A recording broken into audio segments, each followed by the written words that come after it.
ਸਾਹਿਬ JIO.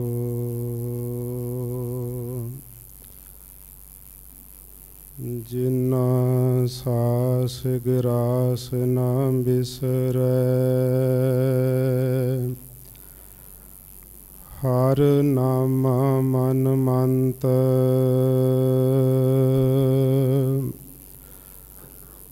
ਧੰਨ ਸੇਈ ਨਾਨਕਾ,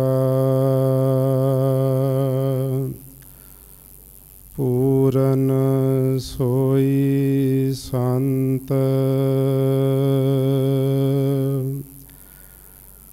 ਹਰ ਕੇ ਸੇਵਕ ਜੋ ਹਰ ਪਾਏ, ਤਿਨ ਕੀ ਕਥਾ ਨਿਰਾਰੀ ਰੇ। ਆਵਹਿ ਨਾ ਜਾਹੇ ਨਾ ਕਬਹੂ ਮਰਤੇ, ਪਾਰ ਬ੍ਰਹਮ ਸੰਗਾਰੀ ਰੇ। ਸੱਜਣ ਸੱਚਾ ਪਾਤਸ਼ਾਹ, ਸਿਰ ਸਾਹਾਂਦੈ ਸਾਹੁ। ਜਿਸ ਪਾਸ ਬੈਠਿਆ ਸੋਹੀਐ, ਸਭਨਾ ਦਾ ਵਿਸਾਹੂ। ਵਾਹਿਗੁਰੂ ਸਾਹਿਬ ਜੀਓ। ਸੋਰਠ ਮਹੱਲਾ ਪੰਜਵਾ। ਆਪਣਾ ਗੁਰੂ ਧਿਆਏ, ਮੇਲ ਕੁਸਲ ਸੇਤੀ ਘਰ ਆਏ। ਆਪਣਾ ਗੁਰੂ ਧਿਆਏ, ਮੇਲ ਕੁਸਲ ਸੇਤੀ ਘਰ ਆਏ। ਨਾਮੈ ਕੀ ਵਡਿਆਈ, ਤਿਸ ਕੀਮਤ ਕਹਿਣ ਨਾ ਜਾਈ। ਸੰਤ ਹੋ ਹਰ ਹਰ ਹਰ ਆਰਾਧ ਹੋ, ਹਰ ਆਰਾਧ ਸਭੋ ਕਿਛ ਪਾਈ। ਅਰਜ ਸਗਲ ਰਹਾਉ, ਪ੍ਰੇਮ ਭਗਤ ਪ੍ਰਭ ਲਾਗੀ। ਸੋ ਪਾਏ ਜਿਸ ਵੱਡ ਭਾਗੀ, ਜਨ ਨਾਨਕ ਨਾਮ ਧਿਆਇਆ। ਤਿਨ ਸਰਬ ਸੁਖਾ ਫਲ ਪਾਇਆ। ਪ੍ਰੇਮ ਭਗਤ ਪ੍ਰਭ ਲਾਗੀ, ਸੋ ਪਾਏ ਜਿਸ ਵੱਡ ਭਾਗੀ। ਜਨ ਨਾਨਕ ਨਾਮ ਧਿਆਇਆ, ਤਿਨ ਸਰਬ ਸੁਖਾ ਫਲ ਪਾਇਆ। ਸੋਰਠ ਮਹੱਲਾ ਪੰਜਵਾ। ਆਪਣਾ ਗੁਰੂ ਧਿਆਏ। ਵਾਹਿਗੁਰੂ ਜੀ ਕਾ ਖਾਲਸਾ, ਵਾਹਿਗੁਰੂ ਜੀ ਕੀ ਫਤਿਹ। ਪਰਮ ਸਨਮਾਨ ਅਤੇ ਸਤਿਕਾਰਯੋਗ ਸਤਿਗੁਰੂ ਗਰੀਬ ਨਵਾਜ਼ ਅੰਤਰਜਾਮੀ ਸੱਚੇ ਪਾਤਸ਼ਾਹ ਜੀ ਦੀ ਸਾਜੀ ਨਵਾਜੀ, ਗੁਰੂ ਸਰੂਪ ਗੁਰੂ ਖਾਲਸਾ ਸਾਧ ਸੰਗਤ ਜੀਓ। ਆਪ ਜੀ ਜਿਤਨੇ ਵੀ ਗੁਰੂ ਪਿਆਰੇ ਸਤ ਸੰਗੀ ਨੇਮੀ ਪ੍ਰੇਮੀ ਸੱਜਣ ਦੂਰੋਂ ਨੇੜਿਓਂ ਚੱਲ ਕਰਕੇ ਚਵਰ ਛਤਰ ਤਖਤ ਦੇ ਮਾਲਕ ਮੀਰਾਨ ਮੀਰ ਪੀਰਾਨ ਪੀਰ ਸਰਵਰੇ ਕਾਇਨਾਤ, ਕੁਨ ਆਲਮ ਦੇ ਸਾਂਝੇ ਸੁਲਤਾਨ ਦੇ ਸਮਰੱਥ ਸਤਿਗੁਰੂ ਸ਼੍ਰੀ ਗੁਰੂ ਗ੍ਰੰਥ ਸਾਹਿਬ ਮਹਾਰਾਜ ਜੀ ਦੀ ਪਾਵਨ ਹਜ਼ੂਰੀ ਅੰਦਰ ਕਾਫੀ ਲੰਮੇਰੇ ਸਮੇਂ ਤੋਂ ਲੈ ਕਰਕੇ ਇਕੱਤਰ ਹੋ ਬੈਠੇ ਹੋ। ਸਾਰੀਆਂ ਗੁਰਮੁਖ ਪਿਆਰੀਆਂ ਸੰਗਤਾਂ ਨੂੰ ਇਹ ਭਲੀ ਪ੍ਰਕਾਰ ਵਿਦਿਤ ਹੈ ਕਿ ਭਿੰਡਰਾਂ ਸੰਪਰਦਾਇ ਦੇ ਮੁਖੀ ਮਹਾਨ ਤਿਆਗ ਵੈਰਾਗ ਤੇ ਅਨੁਰਾਗ ਸਵਰੂਪ ਪੰਥ ਰਤਨ ਵਿਦਿਆ ਮਾਰਤੰਡ ਬ੍ਰਹਮ ਸਰੋਤਰੀ ਬ੍ਰਹਮ ਨੇਸ਼ਟੀ ਮਹਾਪੁਰਖ ਸ਼੍ਰੀਮਾਨ ਸੰਤ ਗਿਆਨੀ ਮੋਹਨ ਸਿੰਘ ਜੀ ਖਾਲਸਾ ਭਿੰਡਰਾਂ ਵਾਲੇ ਸਤਿਪੁਰਖ ਕੁਝ ਦਿਨ ਪਹਿਲਾਂ ਆਪਣਾ ਪੰਜ ਭੌਤਿਕ ਸਰੀਰ ਦਾ ਤਿਆਗ ਕਰਦਿਆਂ ਹੋਇਆਂ ਸੱਚਖੰਡ ਗਮਨ ਕਰ ਚੁੱਕੇ ਹਨ। ਉਹਨਾਂ ਸਤਿਪੁਰਖਾਂ ਦੇ ਦੁਸਹਿਰੇ ਸਮਾਗਮ ਦੇ ਉੱਪਰ ਸਾਰੀਆਂ ਸੰਗਤਾਂ ਆਪਾਂ ਸਤਿਗੁਰਾਂ ਦੇ ਮੁਬਾਰਕਬਾਦ ਚਰਨਾਂ ਵਿੱਚ ਇਕੱਤਰ ਹੋਏ ਹਾਂ। ਕਈ ਰੋਜ਼ ਤੋਂ ਲੈ ਕਰਕੇ ਸ੍ਰੀ ਅਖੰਡ ਪਾਠ ਸਾਹਿਬ ਜੀ ਜੋ ਪ੍ਰਾਰੰਭ ਕਰਵਾਏ ਗਏ ਸਨ, ਦਰਬਾਰ ਸਾਹਿਬ ਵਿਖੇ ਭੋਗ ਪਾਏ ਗਏ ਨੇ। ਮਹਾਂਪੁਰਖਾਂ ਦੇ ਨਿਮਿਤ ਮਰਜ਼ਾਦਾ ਨੂੰ ਮੁੱਖ ਰੱਖਦਿਆਂ ਹੋਇਆਂ ਅੰਮ੍ਰਿਤ ਵੇਲੇ ਜੈਤ ਸ੍ਰੀ ਜੀ ਦੀ ਵਾਰ ਦੇ ਸ਼ਲੋਕ, ਸ਼ਾਮ ਦੇ ਵਕਤ ਸਹਿਸਕ੍ਰਿਤੀ ਪਾਵਨ ਗੁਰਬਾਣੀ ਜੀ ਦੇ ਸ਼ਲੋਕਾਂ ਦੀ ਕਥਾ ਜੋ ਮੇਰੇ ਬਹੁਤ ਹੀ ਸਤਿਕਾਰਯੋਗ ਸੰਤ ਗਿਆਨੀ ਭਗਵਾਨ ਸਿੰਘ ਜੀ ਨਿਰਮਲ ਬੁੰਗਾ ਭਿੰਡਰ ਸੰਗਰੂਰ, ਉਹਨਾਂ ਨੇ ਇਹ ਕਥਾ ਕੀਤੀ ਹੈ। ਉਸ ਕਥਾ ਦਾ ਅਖੰਡ ਪਾਠ ਸਾਹਿਬਾਂ ਦੇ ਭੋਗ ਦਰਬਾਰ ਸਾਹਿਬ ਵਿਖੇ ਪਾਏ ਗਏ। ਉਪਰੰਤ ਸੱਚਖੰਡ ਸ੍ਰੀ ਹਰਿਮੰਦਰ ਸਾਹਿਬ ਜੀ ਦੇ ਹਜ਼ੂਰੀ ਰਾਗੀ ਭਾਈ ਸਾਹਿਬ ਭਾਈ ਕੁਲਦੀਪ ਸਿੰਘ ਜੀ, ਉਹਨਾਂ ਦੇ ਜਥੇ ਦੀ ਰਸਨਾ ਤੋਂ ਆਪ ਜੀ ਨੇ ਗੁਰਬਾਣੀ ਜੀ ਦਾ ਵੈਰਾਗਮਈ ਕੀਰਤਨ ਸ਼ਰਵਣ ਕੀਤਾ ਹੈ। ਉਪਰੰਤ ਸਹਿਜ ਪਾਠਾਂ ਦੇ ਭੋਗ ਪਾਏ ਗਏ ਹਨ। ਮੇਰੇ ਬਹੁਤ ਸਤਿਕਾਰਯੋਗ ਸ਼੍ਰੀਮਾਨ ਸੰਤ ਗਿਆਨੀ ਹਰਭਜਨ ਸਿੰਘ ਜੀ ਢੁੱਡੀਕਿਆਂ ਵਾਲੇ ਮਹਾਂਪੁਰਖਾਂ ਨੇ ਪਿਆਰ ਸਤਿਕਾਰ ਦੇ ਨਾਲ ਸਤਿਗੁਰਾਂ ਦੇ ਸਨਮੁਖ ਅਰਦਾਸ ਬੇਨਤੀ ਕੀਤੀ ਹੈ। ਹੁਕਮਨਾਮਾ ਸਾਹਿਬ ਸਤਿਗੁਰੂ ਪਾਤਸ਼ਾਹ ਜੀ ਨੇ ਬਖਸ਼ਿਸ਼ ਕੀਤਾ।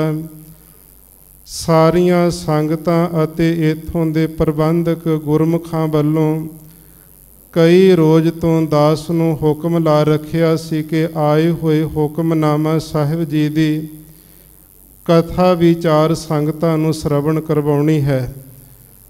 ਦਾਸ ਨੇ ਭਾਵੇਂ ਬੇਨਤੀ ਕੀਤੀ ਸੀ ਕਿ ਵੱਡਿਆਂ ਦਾ ਸਥਾਨ ਹੈ, ਇੱਥੇ ਇੱਕ ਦੂ ਇੱਕ ਚੜ੍ਹੰਦੀਆਂ ਮਹਾਨ ਵਿਦਵਾਨ ਬੈਠੇ ਮਹਾਂਪੁਰਖਾਂ ਦੇ ਵਿਦਿਆਰਥੀ ਜਪੀ ਤਪੀ ਅਧਿਆਤਮਕਵਾਦੀ ਰੂਹਾਂ ਜੁੜੀਆਂ ਨੇ, ਕਿਸੇ ਸਿਆਣੇ ਮਹਾਂਪੁਰਖ ਨੂੰ ਬੇਨਤੀ ਕਰ ਦਿਓ।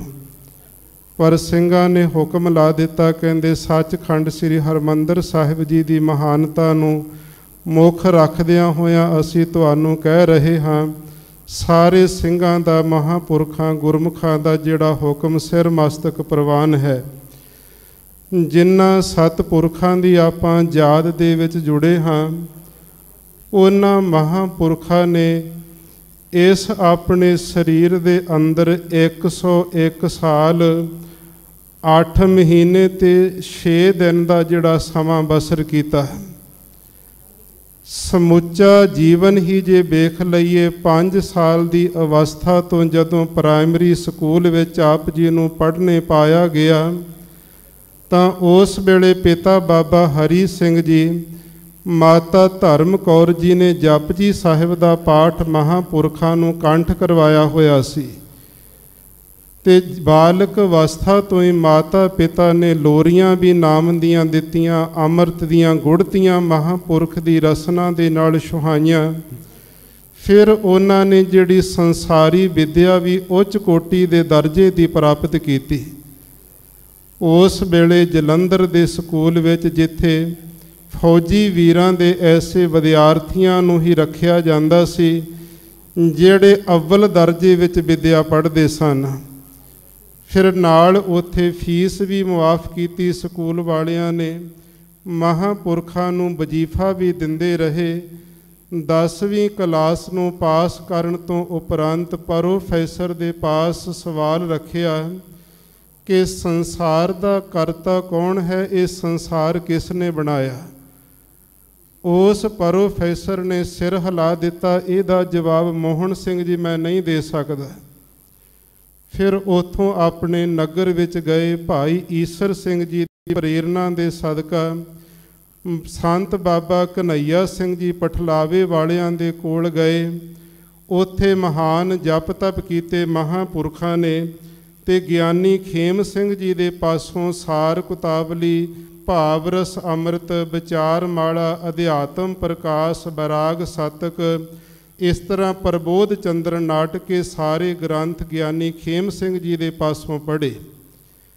ਜਦੋਂ ਉੱਥੇ ਵਿਦਿਆ ਪੜ੍ਹ ਰਹੇ ਸਨ ਤੇ ਨਾਲ ਸ਼ੌਂਕ ਸੀ ਬਾਲਕ ਅਵਸਥਾ ਤੋਂ ਕੁਝ ਸਮਾਂ ਬੈਠ ਕਰਕੇ ਇਕਾਂਤ ਵਿੱਚ ਸਿਮਰਨ ਕਰਨਾ, ਭਜਨ ਬੰਦਗੀ ਕਰਨੀ। ਉੱਥੇ ਮਨ ਵਿੱਚ ਫਿਰ ਐਸਾ ਜਦੋਂ ਖਿਆਲ ਉੱਠਿਆ ਤੇ ਫਿਰ ਗਿਆਨੀ ਹਰਦਿੱਤ ਸਿੰਘ ਜੀ ਨੇ ਪ੍ਰੇਰਨਾ ਦੇ ਦਿੱਤੀ। ਕਹਿੰਦੇ ਮੋਹਨ ਸਿੰਘ ਜੀ, ਤੁਸੀਂ ਅਭਿਆਸ ਕਰਨ ਦਾ ਬਹੁਤ ਸ਼ੌਂਕ ਰੱਖਦੇ ਹੋ, ਪਰਮਾਤਮਾ ਦੀ ਪ੍ਰਾਪਤੀ ਦੀ ਤੀਬਰ ਇੱਛਾ ਤੁਹਾਡੇ ਮਨ ਦੇ ਵਿੱਚ ਹੈ। ਇਸ ਸਿਮਰਨ ਨੂੰ ਤੁਸੀਂ ਅਜਾਪਾ ਜਾਪ ਕਰਵਾਉਣ ਵਾਸਤੇ, ਪਰਮਾਤਮਾ ਦੀ ਪ੍ਰਾਪਤੀ ਕਰਵਾਉਣ ਵਾਸਤੇ ਗੁਰਬਾਣੀ ਦਾ ਸਹਾਰਾ ਲਵੋ। ਗੁਰਬਾਣੀ ਦਾ ਸਹਾਰਾ ਲੈਣ ਤੋਂ ਭਾਵ ਕੀ ਕਿਹਾ ਕਿ ਗੁਰਬਾਣੀ ਦੀ ਸੁਧ ਸੰਥਾ ਤੁਸੀਂ ਕਰੋ, ਫਿਰ ਕਥਾ ਗੁਰਬਾਣੀ ਦੀ ਸੁਣੋ। ਇਹ ਬਹੁਤ ਸਹਾਈ ਹੋਵੇਗੀ ਤੁਹਾਡੇ ਅਭਿਆਸ ਕਰਨ ਦੇ ਵਿੱਚ। ਉਹਨਾਂ ਨੇ ਨਾਲ ਹੀ ਕਹਿ ਦਿੱਤਾ, ਜੇ ਗੁਰਬਾਣੀ ਦੀ ਸੰਥਾ ਕਰਨੀ ਹੈ ਤੇ ਸੰਤ ਗਿਆਨੀ ਗੁਰਬਚਨ ਸਿੰਘ ਜੀ ਖਾਲਸਾ ਭਿੰਡਰਾਂ ਵਾਲੇ ਮਹਾਂਪੁਰਖ, ਉਹਨਾਂ ਵਰਗਾ ਜਪੀ ਤਪੀ ਵਿਦਵਾਨ ਤਿਆਗੀ ਤੇ ਬਰਾਗੀ ਕੋਈ ਨਹੀਂ ਹੋ ਸਕਦਾ।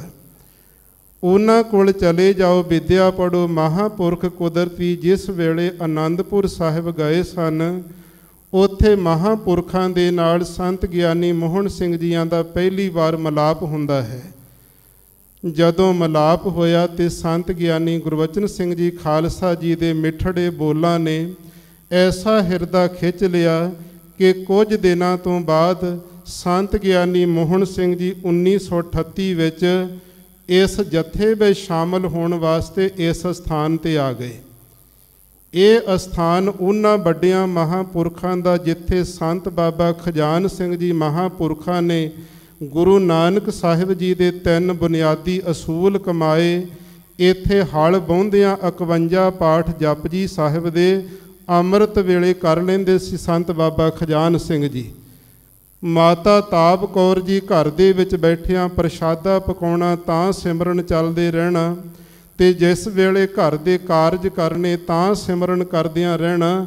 ਫਿਰ ਸੰਤ ਬਾਬਾ ਸੁੰਦਰ ਸਿੰਘ ਜੀ ਭਿੰਡਰਾਂ ਵਾਲੇ ਮਹਾਂਪੁਰਖਾਂ ਦਾ ਇੱਥੇ ਜਨਮ ਹੁੰਦਾ ਹੈ, ਜਿੱਥੋਂ ਭਿੰਡਰਾਂ ਵਾਲਿਆਂ ਦੀ ਆਰੰਭਤਾ ਹੁੰਦੀ। ਇਹ ਮੂਲ ਸਥਾਨ ਹੈ ਸਾਡਾ ਸਾਰਿਆਂ ਦਾ।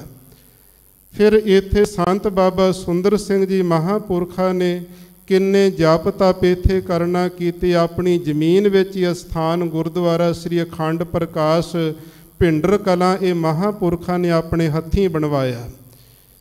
ਇਸ ਜਗ੍ਹਾ ਦੇ ਉੱਤੇ ਸ਼੍ਰੀਮਾਨ ਸੰਤ ਗਿਆਨੀ ਗੁਰਬਚਨ ਸਿੰਘ ਜੀ ਖਾਲਸਾ ਜੀ ਜੱਥਾ ਲੈ ਕਰਕੇ ਜਦੋਂ ਇੱਥੋਂ ਵਿਚਰਿਆ ਕਰਦੇ ਆਨੰਦਪੁਰ ਸਾਹਿਬ ਗਏ ਨੇ।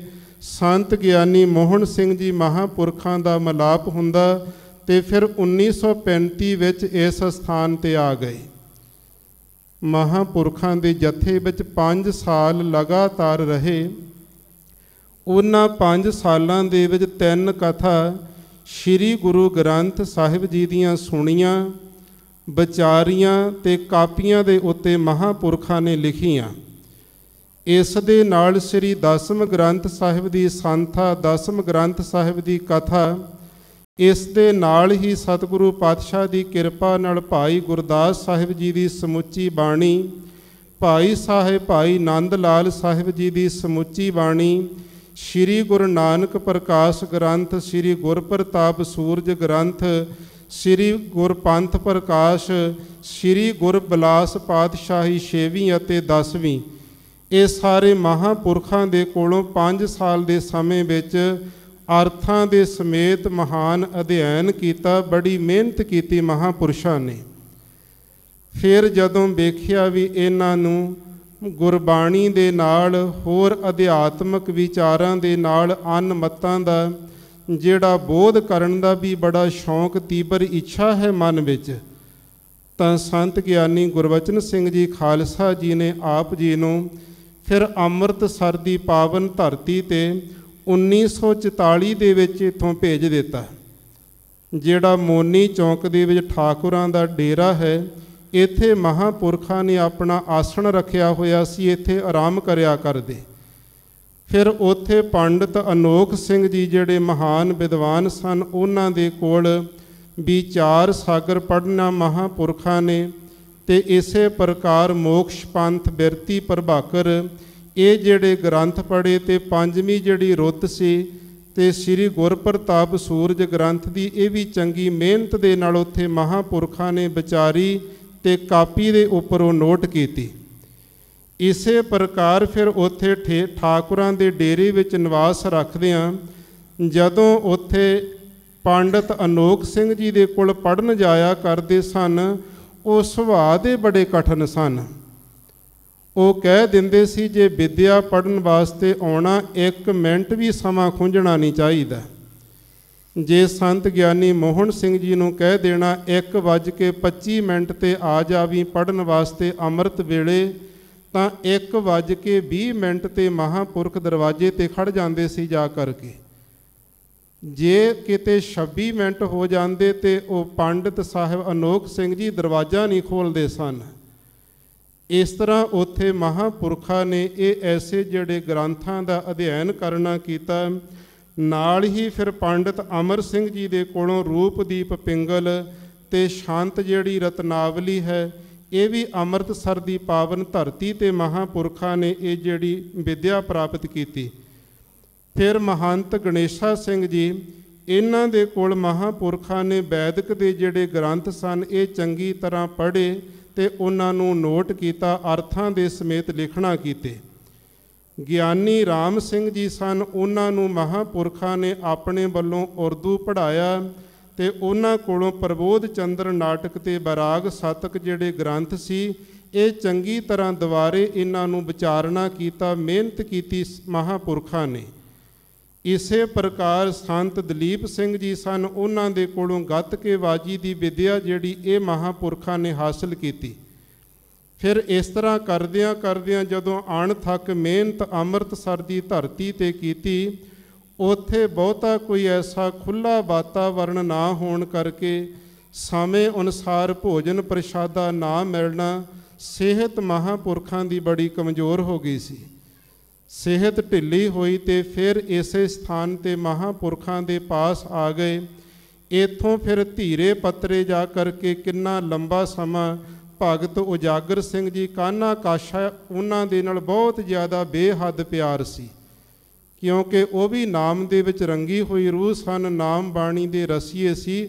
ਉਹਨਾਂ ਦੇ ਅੰਦਰ ਤੇ ਇੰਨਾ ਤੇਜ ਪ੍ਰਤਾਪ ਨਾਮ ਦਾ ਕਿ ਜਿਸ ਤਰ੍ਹਾਂ ਟਿਊਬਾਂ ਜਗਦੀਆਂ ਨਾੜੀਆਂ ਵਿੱਚੋਂ ਇਸ ਤਰ੍ਹਾਂ ਚਾਨਣ ਸਿਮਰਨ ਦੇ ਨਾਲ ਹੋ ਜਾਂਦਾ ਸੀ। ਸੰਤ ਗਿਆਨੀ ਮੋਹਨ ਸਿੰਘ ਜੀ ਮਹਾਂਪੁਰਖ ਉਹਨਾਂ ਨੂੰ ਉੱਚੇ ਆਸਣ ਤੇ ਬਿਠਾਇਆ ਕਰਦੇ, ਸੱਜੇ ਪਾਸੇ ਬਿਠਾ ਕੇ ਉਹਨਾਂ ਦਾ ਸਤਿਕਾਰ ਕਰਿਆ ਕਰਦੇ। ਉਹਨਾਂ ਨੇ ਫਿਰ ਮਹਾਂਪੁਰਖਾਂ ਦੇ ਪਾਸੋਂ ਧੀਰੇ ਪੱਤਰੇ ਸਥਾਨ ਤੇ ਉੱਥੇ ਇੱਕ ਸ੍ਰੀ ਗੁਰਪ੍ਰਤਾਪ ਸੂਰਜ ਗ੍ਰੰਥ ਦੀ ਕਥਾ ਕਰਵਾਈ। ਸ੍ਰੀ ਗੁਰੂ ਨਾਨਕ ਪ੍ਰਕਾਸ਼ ਤੋਂ ਲੈ ਕਰਕੇ ਸਮੁੱਚੀ ਕਥਾ ਜਿਸ ਵੇਲੇ ਸੰਪੂਰਨ ਹੋਈ, ਕਥਾ ਦੇ ਭੋਗ ਉੱਪਰ ਸ਼੍ਰੀਮਾਨ ਸੰਤ ਗਿਆਨੀ ਗੁਰਬਚਨ ਸਿੰਘ ਜੀ ਖਾਲਸਾ ਭਿੰਡਰਾਂ ਵਾਲੇ ਮਹਾਂਪੁਰਖਾਂ ਨੂੰ ਬੁਲਾਇਆ ਗਿਆ। ਸਾਰਾ ਜੱਥਾ ਧੀਰੇ ਪੱਤਰੇ ਗਿਆ। ਜਦੋਂ ਕਥਾ ਦਾ ਭੋਗ ਪਿਆ, ਉਸ ਤੋਂ ਬਾਅਦ ਮਹਾਂਪੁਰਖਾਂ ਨੇ ਅੱਗੇ ਹੋ ਕੇ ਨਗਰ ਇਲਾਕੇ ਦੀਆਂ ਸੰਗਤਾਂ ਦੇ ਵੱਲੋਂ ਬੇਨਤੀ ਕੀਤੀ, ਇੱਥੇ ਗੁਰ ਅਸਥਾਨ ਤਿਆਰ ਕੀਤਾ ਜਾਵੇ, ਆਪ ਜੀ ਨੀਂਹ ਪੱਥਰ ਰੱਖੋ। ਮੈਂ ਇੱਕੋ ਇੱਕ ਤਸਵੀਰ ਦੇਖੀ ਸ਼੍ਰੀਮਾਨ ਸੰਤ ਗਿਆਨੀ ਮੋਹਨ ਸਿੰਘ ਜੀਆਂ ਦੀ ਕਿ ਆਪਣੇ ਕਰ ਕਮਲਾਂ ਵਿੱਚ ਪਰਨੇ ਨਾਲ ਇੱਟ ਫੜ ਕਰਕੇ ਨੀਂਹ ਪੱਥਰ ਉਹਨਾਂ ਨੇ ਜੀ ਰੱਖਿਆ ਤੇ ਧੀਰੇ ਪੱਤਰੇ ਵਿਖੇ ਗੁਰਦੁਆਰਾ ਸਾਹਿਬ ਦਾ ਹੀ ਰੱਖਿਆ। ਮਨ ਵਿੱਚ ਖਿਆਲ ਆਉਂਦੇ ਨੇ, ਪੁਰਾਣੇ ਮਹਾਂਪੁਰਖਾਂ ਦੇ ਜੀਵਨ ਵੇਖੀਏ, ਇੱਕ ਅਭਿਆਸੀ ਨਾਮ ਬਾਣੀ ਵਿੱਚ ਰੰਗੀ ਹੋਈ ਆਤਮਾ ਨੇ ਬਚਨ ਸੁਣਾਇਆ। ਕਹਿੰਦੇ ਗਿਆਨੀ ਜੀ, ਇੱਕ ਦਿਨ ਮਨ ਵਿੱਚ ਫੁਰਨਾ ਆ ਗਿਆ ਵੀ ਸੰਤ ਬਾਬਾ ਅਤਰ ਸਿੰਘ ਜੀ ਮਸਤੂ ਆਣੇ ਵਾਲੇ ਮਹਾਂਪੁਰਖਾਂ ਦਾ ਜੀਵਨ ਕਮਾਲ ਦਾ ਜੀਵਨ ਸੀ। ਉਹਨਾਂ ਦਾ ਜੇ ਦਰਸ਼ਨ ਕਰਨੇ ਹੁਣ ਅੱਜ ਕੌਣ ਮਿਲ ਸਕਦਾ ਦੁਨੀਆ ਵਿੱਚ ਉਹਨਾਂ ਵਰਗਾ। ਕਹਿੰਦੇ ਮੈਂ ਅਰਦਾਸ ਕਰ ਦਿੱਤੀ, ਰਾਤ ਨੂੰ ਸੁੱਤਾ ਤੇ ਜਦੋਂ ਅੰਮ੍ਰਿਤ ਵੇਲਾ ਹੋਇਆ 12 ਵਜੇ ਤੱਕ ਜਿਹੜਾ ਸੁਪਨਾ ਅੰਮ੍ਰਿਤ ਵੇਲੇ ਅਨੁਭਵ ਹੁੰਦਾ ਗੁਰਮੁਖਾਂ ਦਾ, ਕਹਿੰਦੇ ਅਨੁਭਵ ਦੇ ਅੰਦਰ ਮੈਨੂੰ ਸਤਿਗੁਰਾਂ ਨੇ ਦਿਖਾਇਆ ਜੇ ਸੰਤ ਬਾਬਾ ਅਤਰ ਸਿੰਘ ਜੀ ਮਸਤੂ ਆਣੇ ਵਾਲੇ ਮਹਾਂਪੁਰਖਾਂ ਦੇ ਦਰਸ਼ਨ ਕਰਨੇ ਨੇ ਤੇ ਭਿੰਡਰ ਕਲਾਂ ਚਲੇ ਜਾਓ, ਸੰਤ ਗਿਆਨੀ ਮੋਹਨ ਸਿੰਘ ਜੀ ਦੇ ਦਰਸ਼ਨ ਕਰ ਲਓ। ਕਹਿੰਦਾ ਜਦੋਂ ਮੈਂ ਆਇਆ ਤੇ ਇੱਥੇ ਆ ਕਰਕੇ ਮਹਾਂਪੁਰਖ ਕਹਿੰਦੇ ਕਿਉਂ ਅਰਦਾਸਾਂ ਬੇਨਤੀਆਂ ਕਰਦਾ ਫਿਰਦਾ, ਸਤਿਗੁਰੂ ਤੇ ਸਾਰੀ ਜਗ੍ਹਾ ਪਰਿਪੂਰਨ ਹਨ। ਬਾਬਾ ਆਨੰਦ ਸਿੰਘ ਜੀ ਕਲੇਰਾਂ ਵਾਲੇ ਮਹਾਂਪੁਰਖਾਂ ਦਾ ਤਿਆਗ ਵੇਖਿਆ ਸੀ, ਸੁਣਿਆ ਸੀ, ਕਿਉਂਕਿ ਦਰਸ਼ਨ ਅਸੀਂ ਨਹੀਂ ਕੀਤੇ ਉਹਨਾਂ ਦੇ। ਉਹਨਾਂ ਦੇ ਜੇ ਦਰਸ਼ਨ ਅੱਜ ਦੇ ਸਮੇਂ ਵਿੱਚ ਸ਼੍ਰੀਮਾਨ ਸੰਤ ਗਿਆਨੀ ਮੋਹਨ ਸਿੰਘ ਜੀ ਮਹਾਂਪੁਰਖਾਂ ਦੇ ਦਰਸ਼ਨਾਂ ਵਿੱਚੋਂ ਪੁਰਾਤਨ ਸਾਧੂਆਂ ਦੇ ਝਲਕਾਰੇ ਡੁੱਲ ਡੁੱਲ ਕੇ ਵੱਜਦੇ ਨੇ।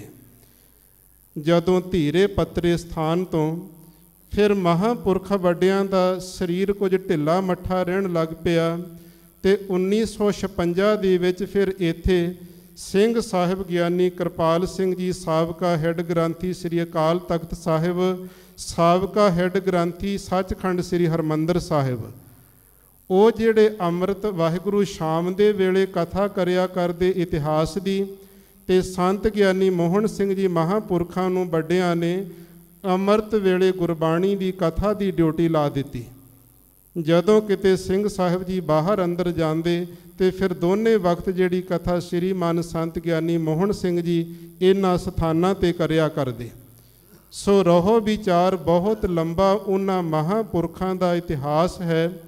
ਫਿਰ ਜਿਸ ਵੇਲੇ ਸੰਤ ਗਿਆਨੀ ਗੁਰਬਚਨ ਸਿੰਘ ਜੀ ਖਾਲਸਾ ਭਿੰਡਰਾਂ ਵਾਲੀ ਮਹਾਂਪੁਰਖਾਂ ਦਾ ਪੰਜ ਭੌਤਿਕ ਸਰੀਰ ਸ਼ਾਂਤ ਹੋਇਆ ਤਾਂ ਇਸ ਸਥਾਨ ਉੱਪਰ ਸੰਤ ਬਾਬਾ ਸੁੰਦਰ ਸਿੰਘ ਜੀ ਭਿੰਡਰਾਂ ਵਾਲੇ ਮਹਾਂਪੁਰਖਾਂ ਦੇ ਪ੍ਰਮੁੱਖ ਵਿਦਿਆਰਥੀਆਂ ਵਿੱਚੋਂ ਸੰਤ ਬਾਬਾ ਅਜਾਇਬ ਸਿੰਘ ਜੀ ਬੋਪਾ ਰਾਏ ਵਾਲੇ, ਮਹਾਨ ਤਿਆਗ ਵੈਰਾਗ ਦਾ ਸਵਰੂਪ ਸ਼੍ਰੀਮਾਨ ਸੰਤ ਬਾਬਾ ਨਰੈਣ ਸਿੰਘ ਜੀ ਲਧਾਈਕਿਆਂ ਵਾਲੇ, ਸੰਤ ਬਾਬਾ ਇੰਦਰ ਸਿੰਘ ਜੀ ਵੱਡੇ ਮਹਾਂਪੁਰਖਾਂ ਦੇ ਜਿਹੜੇ ਭਰਾਤਾ ਜਿਨ੍ਹਾਂ ਨੇ ਬੱਧਨੀ ਕਲਾਂ ਵਿਖੇ ਮਹਾਨ ਸੇਵਾਵਾਂ ਸਥਾਨਾਂ 'ਤੇ ਕੀਤੀਆਂ, ਉਹਨਾਂ ਦੇ ਨਾਲ ਭਗਤ ਉਜਾਗਰ ਸਿੰਘ ਜੀ ਕਾਨਾ ਕਾਸ਼ਾ, ਇਹ ਵੱਡੇ ਮਹਾਂਪੁਰਖਾਂ ਦੇ ਜਿੰਨੇ ਵਿਦਿਆਰਥੀ ਸਨ ਇਕੱਤਰ ਹੋਏ ਵੀ ਅਸਥਾਨ ਦੇ ਉੱਪਰ ਮਹਾਨ ਜਿਹੜੀ ਵਿਦਿਆ ਇਹ ਚੱਲਦੀ ਰਹੇ, ਜਾਪ ਤਪ ਇੱਥੇ ਹੁੰਦਾ ਰਹੇ।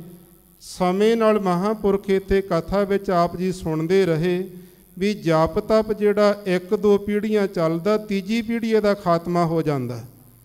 ਇਸ ਲਈ ਕਿਹਾ ਕਰਦੇ ਸੀ ਸੰਤ ਬਾਬਾ ਖਜਾਨ ਸਿੰਘ ਜੀ ਨੇ ਤਪ ਕੀਤੇ ਨੇ, ਸੰਤ ਬਾਬਾ ਸੁੰਦਰ ਸਿੰਘ ਜੀ ਮਹਾਂਪੁਰਖਾਂ ਨੇ ਇੱਥੇ ਤਪ ਕੀਤੇ ਨੇ, ਤੇ ਅਸੀਂ ਵੀ ਸਿੰਘਾਂ ਨੂੰ ਕਹਿੰਦੇ ਵੀ ਜਿੰਨੇ ਤੁਸੀਂ ਰਹਿੰਦੇ ਇੱਥੇ ਜਪ ਤਪ ਕਰੋ।